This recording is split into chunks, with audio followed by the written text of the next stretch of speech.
Speaker, I rise to speak on the Social Security Administration Amendment Income Management to the Cashless Debit Card Transition Bill 2019. And I move an amendment circulated in my name. That all words after that be omitted with a view to substituting the following words: the House declines to give the bill a second reading, notes that 12 years after the intervention in the Northern Territory, there is no evidence that compulsory broad-based income management has worked to improve outcomes of First Nations people, and 3, calls on the government not to expand the cashless debit card and to instead invest in evidence-based policies, programs and services, including A, job creation and economic development, B, education, training and TAFE, C, health and rehabilitation services, and D, services for women and young people. Labor cannot support this bill in its current form. It won't create a single job. It's extraordinarily expensive, and there are serious doubts as to whether it actually works. We know that this card is actually stopping people from purchasing the basics and essentials at affordable prices, and it is discriminatory and disproportionately impacts on First Nation Australians. 80% of the people on income management in the Northern Territory are Aboriginal and Torres Strait Islander people. 12 years after the intervention, there is no clear empirical evidence that broad-based mandatory income management has worked.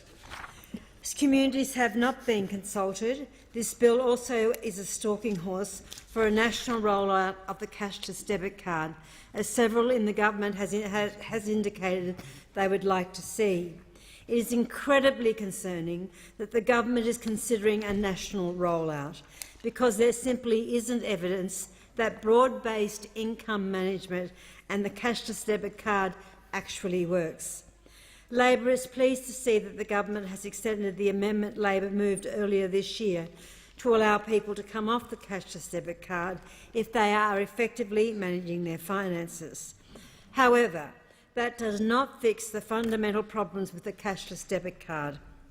It should not be indiscriminately imposed on people without a reason relating to their individual circumstances, unless a person volunteers to use the card or a community makes an informal local decision that they want the card in their area. And I'm pleased to see the member for Lingiari has joined me in the chamber to speak on this bill, and it is communities in Lingiari that are going to be absolutely affected if this bill proves to go through both houses. Labor will seek to amend this bill in the Senate to make the cashless debit card voluntary in the Northern Territory, unless a community wants the card or a person is placed on income management for specific reasons, for example, for child protection or by Family Responsibilities Commission in Cape York. Labor's amendments in the Senate will also require the minister to demonstrate the support of each individual community before rolling out the cashless debit card, including consultation with women's groups and community members. In October we marked Anti-Poverty Week, which left us with some very sobering statistics which illustrates the gut-wrenching and unacceptable reality facing millions of Australians, and this affects us all as a nation and as an economy. 3 million, or 1 in 8 Australians, live in poverty, and 1 in 6, or 750,000 children, live below the poverty line. Then just this month, we were reminded of the incredibly challenging economic conditions confronting our job seekers. The loss of 19,000 jobs from the economy. The Anglicare Jobs Availability Snapshot 2019 showed that there aren't enough jobs for the number of job seekers, with employers receiving an average of 19 applications per vacancy advertised. Those that do have a job aren't receiving enough hours, with over 1.1 million Australians underemployed. And last month, the International Monetary Fund downgraded Australia's projected economic growth. So the question all Australians are asking is, what is the government's plan to turn the economy around? It seems this government has no plan, no idea, nothing more than old reheated ideas like this one. The fact is, this card will not create a single job. Even the minister admitted that. This card is not a substitute for an actual plan. Meanwhile, Australians continue to wait for action from this government. The number of Australians over the age of 55 on Newstart represents a quarter of all Newstart recipients, and the number of over 55s on Newstart has surged to 45% under the Liberals and Nationals. We also know that under this government, underemployment remains unacceptably high. In fact, almost 1 in 5 Newstart recipients, or 130,000, do not earn enough money to receive enough hours to get off the payment. So even having a job in this economy is no safety net from being in need of income support. Wages are stagnant and jobs are less secure than ever before. Recently, the Australian Institute of Health and Welfare released a report which showed that new apprenticeships are at their lowest in 2 decades, and youth unemployment is double the national average. This card is going to be of little comfort to those desperately trying to re-enter the workforce. Australians who are trying to re-enter the workforce are right to be perplexed. How will this card get them a job? How will this card create a single job? There is also serious questions about whether this card actually works. The Auditor-General has been scathing of the government's assessment of the effectiveness of the card. Even the Minister for Social Services herself says she's uncertain about the effectiveness of the card. On Sunday 1 September 2019, the Minister appeared on David Spear's program on Sky News and said, "Until we get all the statistics, we can't say definitively how many people have come off Newstart as a result of the card." It's extraordinary, Mr Assistant Speaker. On that Sunday, the Minister refused to commit to a national rollout because of lack of evidence. And then 1 week later, the Prime Minister drastically changed the government's tune and began championing a national rollout.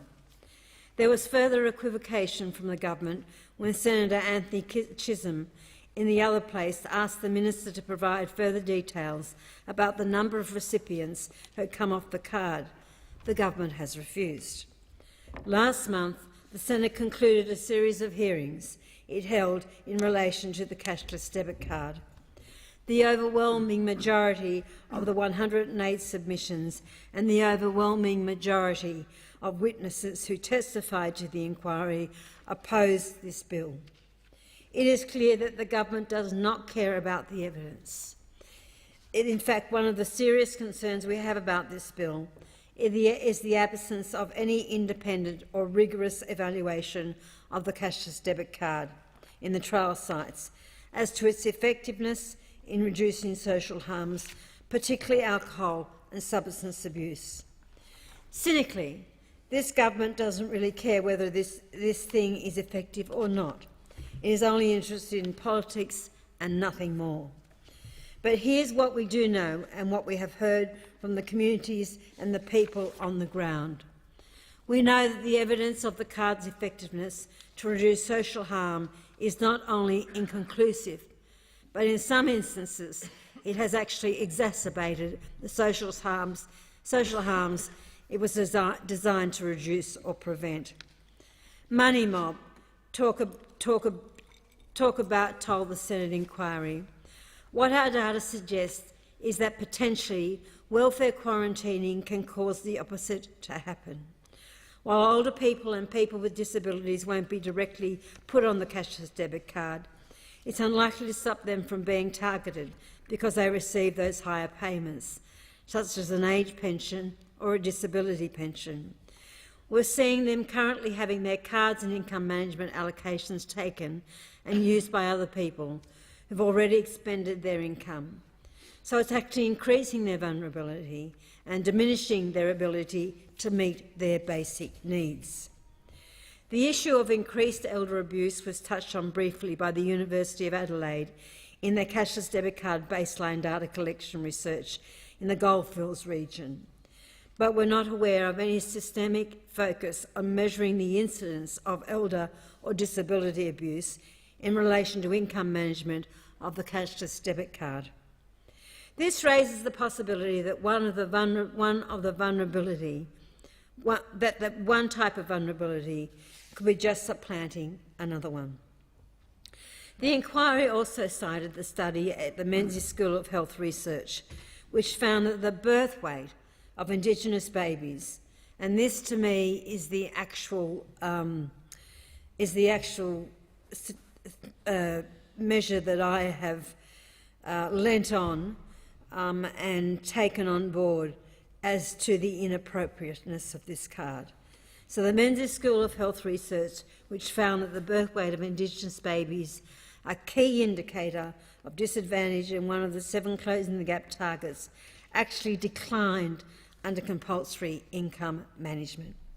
And that is a shocking, shocking statistic. It is a shocking outcome.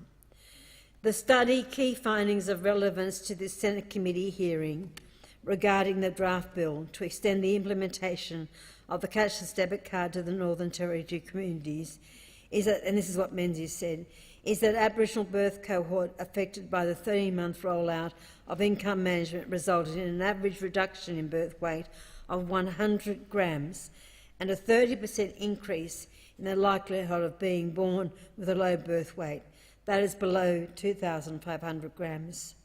The magnitude of this effect is comparable to what has been reported from other international studies of births to women exposed to famines or extreme weather such as cyclones. Now that is just an absolutely outrageous indication of just how damaging this card can be. Just think about it. Lower birth weights, comparable with the magnitude of women giving birth that are exposed to famine and extreme weather events. The government's ideological obsession with compulsory income management is actively working against its own closing the gap strategy. We also know that this card has stopped participants from being able to purchase basics and essential items at affordable prices. We've heard from small businesses, especially discount variety stores, who are deeply concerned about the impact this card will have on their business and clientele and the cost of non-cash transactions. We've also heard that people have left town just to avoid this card. And there are serious problems with the technology that makes it easy to get around. Last month at Estimates, the Senate Community Affairs Committee heard from departmental staff that the card could be used to pay off credit cards, meaning that participants could wash money and prohibited purchases through a credit card and simply use a cashless card to pay it off. At the very same committee hearing, departmental staff confirmed that the card could still be used to purchase pornography in the Northern Territory, where specific steps have been taken against pornography on the basis that it had been linked to child sex abuse. We are also concerned about the fact that this bill gives the Minister extraordinary power to determine the level of restricted payments. The Minister's power to do this will be subject to few or ill-defined checks and balances, and we strongly urge the Department of Social Services to clarify the Minister's power in this regard. We are also concerned about the lack of procedural fairness. This bill will remove an individual's right to seek a review of the decision to be issued with a cashless debit card notice. And I'm sure the member for Lingiari will expand on this. It must be noted that this is a card that predominantly targets First Nation Australians. The card will be managed outside of Centrelink processes, by post, via telephone or online. When you consider that many of the participants live in remote communities, many of whom do not have adequate access to telecommunication services, it will be particularly difficult for them to manage their participation in the cashless card scheme, therefore exacerbating poverty. therefore exacerbating the completely unacceptable situation of people who live in remote Australia. So the government has failed to properly address the serious concerns raised about the operation of this card. It's reprehensible. Labor believes that this is the nature of Australia. Labor believes that it is in the nature of Australians to want to make the most of their lives, work hard and contribute their very best. That is why we've always said that if a community or an individual generally wants to use or be placed on the card, then they should be properly consulted with and provided with the necessary supports to do so. What is so outrageous about this proposal is the, without consent, rollout across a whole territory. It is completely against everything that an individual rights and collective rights stand for. When we are not opposed, but that is why we've always said that if a community or an individual generally wants to use or be placed on the card, as I said, then they should be properly consulted with and provided with necessary supports to do so. Except what we're seeing is the Department of Social Services boldly rolling across the territory, telling people what's best for them. We are not opposed to income management in all circumstances, but we are opposed to this broad-based compulsory program that catches and disempowers the wrong people. Income management can be justified when it is targeted, such as for child protection, but it should not be indiscriminate or broad-sweeping, such as this across the territory. For example, in Cape York, where the local community is applying income management based on individual circumstances, supporting families and monitoring outcomes, that is appropriate. And why it cannot happen in the Northern Territory is absolutely beyond me.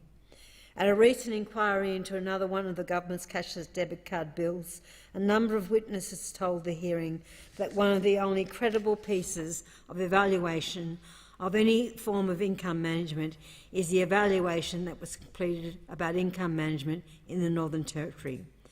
That report found that compulsory income management usually does not bring about improvements, but voluntary income management might. But it is not just the evaluation that says this.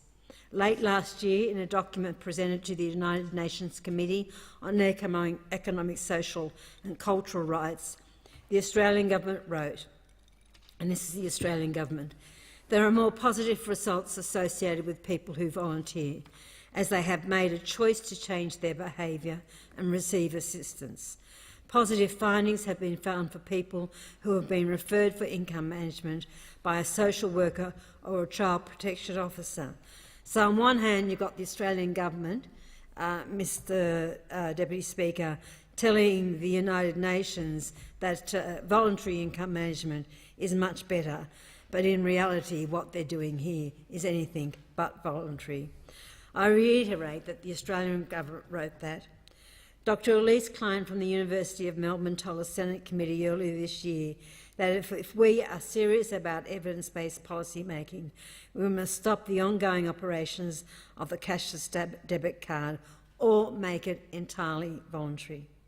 There is a very real difference between someone who generally wants to be on the card and believes it's appropriate for their circumstances, and someone who is compelled to go on the card without any consultation, without permission being sought or permission being given, and whose circumstances are completely incompatible with the card.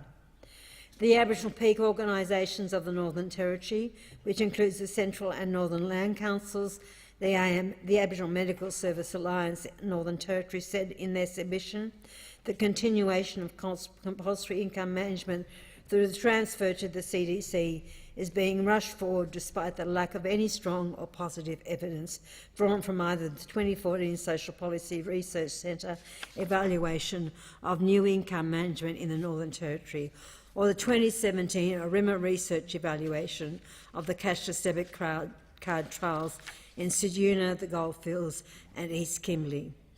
Income management cannot provide a transition to employment in locations where few employment opportunities exist, and those that exist are largely done by outsiders. Instead, for many Aboriginal residents of the Northern Territory, particularly those living remotely, compulsory income management is long-term and, regardless of a person's lifestyle and financial management capacity, almost impossible to get off. The 2014 independent evaluation of the new income management conducted by Social Policy Research Centre found that 90.2% of those on income management in the Northern Territory were Indigenous, and 76.8% of those were on compulsory income management. More than 60% of this group were on income management for more than 6 years. Of those Indigenous people on compulsory income management, a mere 4.9% gained an exemption compared to 36% of the non-Indigenous people. Sobering thought. The Arnhem Land Progress Aboriginal Corporation said in their submission to the bill, the ALPA Board of Directors are disappointed that the government is moving forward and expanding this oppressive policy when there is no evidence demonstrating that it creates positive change for people who will be subjected to it. This erosion of people's choice and control over their own lives destroys any sense of self-agency. It is an attack on their basic rights. The burden of proof should lie with the government to prove without doubt that this policy works before enforcing it upon our communities. Alongside the lack of evidence, there has been little to no consultation undertaken in the Northern Territory to date. The Anti-Poverty Network of South Australia also told the very same Senate committee about a woman they had met in Ceduna who was on the cashless debit card. She volunteered at her local craft shop and donated what she could. She used to be able to purchase things online, but because of the cashless debit card, can no longer do this purchasing. The network told the committee that this woman is never drunk, she's never had drugs or anything like that. It's such an inhibitive way of life for her now. Why should someone who has never engaged in binge drinking or taken illicit drugs be forced onto the cashless debit card that was introduced to address these behaviours? The answer is that they shouldn't be. What has become so clear to all Australians is that this government has no plan to get Australians into jobs, to lift vulnerable Australians out of poverty. This is a government that is more obsessed with devising new ways to humiliate and harass Australians, doing their absolute best to get back into the workforce with urine tests and cashless cards. And to add insult to injury, the government has more cuts planned for New Start and the pension, currently before the Parliament. There is no doubt that Australians are doing it tough at the moment. Many of them can't remember when they last received a pay rise. Many of them only see more of their paycheck to go to bills and meeting the increasing cost of living, while there is less left over for them. Australians are having more difficulty finding a secure job with decent pay and adequate hours.